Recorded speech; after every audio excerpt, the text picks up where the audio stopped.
காலை ஒளி. எழுதியவர் திருமதி டோரா எட்வின். ஒரு குறிப்பிட்ட நேரத்தையும் இடத்தையும் எனக்காக பத்திரப்படுத்து.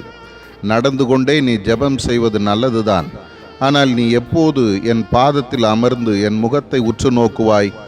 மகளே, மகனே, மகிழ்ச்சியாய் இருப்பதும் உயிரோடு இருக்கையில் நன்மை செய்வதுமே அல்லாமல் வேறொரு நன்மையும் மனுஷனுக்கு இல்லை என்று பிரசங்கி கூறுவதை இன்று படித்துப்பார். நீ இந்த உலகம் முழுவதையும் ஆதாயம் பண்ணினாலும் உன் ஜீவனை நஷ்டப்படுத்தினால் உனக்கு லாபம் என்ன? ஒன்றுமில்லையே. இன்று நீ மரித்தால் இங்கிருந்து எதை எடுத்துக்கொண்டு போவாய்? வெறுங்கையாய் நீ இந்த உலகத்திற்கு வந்த நாளை மறந்து போகிறாய். எண்ணற்ற ஆசீர்வாதங்களை நீ என் கரத்திலிருந்து பெற்றிருந்தும் உனக்கு இல்லாத ஒன்றை எண்ணி கோபமும் சோர்வும் அடைகிறாய். உன்மேல் அன்பும் பரிதாபங்களும் பொங்குகின்றன. உன் கண்களை உலக மேன்மையை விட்டு திருப்பு. உன் தேவை எதுவென்று நான் அறிந்திருக்கிறேன்.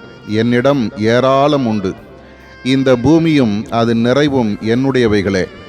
இங்கிருந்து யாரும் எதையும் எடுத்துக்கொண்டு போக முடியாது. உன் கண்களிலும் கவனத்திலும் தெளிவு தேவைப்படுகிறது.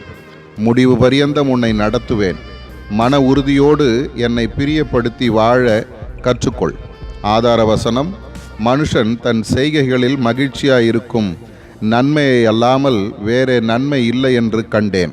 பிரசங்கி 3:22.